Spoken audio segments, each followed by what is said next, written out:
एक छोटे से पुराने घर के सोहन में एक बड़ा सा पीपल का पेड़ खड़ा था। उसी पेड़ के साए में दादा जान अपनी पुरानी लकड़ी की चारपाई डालकर बैठा करते। वो अक्सर बच्चों को किस्से कहानियां सुनाया करते। घर में सब साथ रहते थे। वालिद फयाज, उनके भाई कामरान, दोनों की बीवियां सहर और शाजिया और 4 बच्चे अली, आयशा, हुसन और मरियम। सुबह का वक्त होता तो सहन हंसी खुशी से गूंज उठता। अली और हुसन स्कूल जाने की तैयारी में लड़ पड़ते। कभी बस्ते पर, कभी पेंसिल पर। आयशा और मरियम दौड़ती फिरते और अपनी गड़िया को संभालते। मैं बावर्ची खाने में मसरूफ होते और वालिद काम पर जाने से पहले दादा के साथ चाय का कप पीते।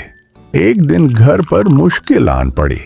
फयाज की दुकान का कारोबार कम होने लगा। घर का खर्च चलाना मुश्किल हो गया। सब के चेहरों पर फिक्र के आसार आने लगे। रात को सहन में लालटीन जल रही थी और सब जमा थे।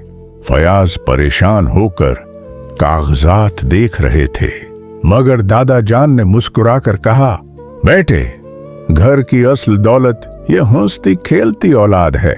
अगर सब साथ हों तो हर मुश्किल आसान हो जाती है।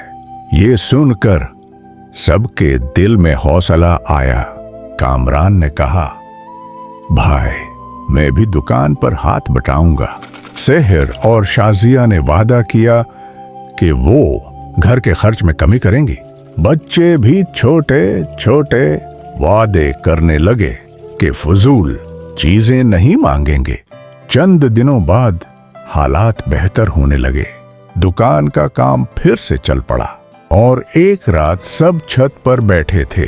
आसमान सितारों से भरा था। बच्चे पटाखे जला रहे थे, बुजुर्ग दुआएं दे रहे थे और सबके दिल शिकर से भरे हुए थे। दादा जान ने पेड़ की तरफ इशारा करते हुए कहा, यह पेड़ देखो, उसकी जड़ें गहरी हैं, तभी ये तूफान बर्दाश्त कर लेता है। घर वाले मुस्कुरा दिए और सहन एक बार फिर हंसी खुशी से गूंज उठा।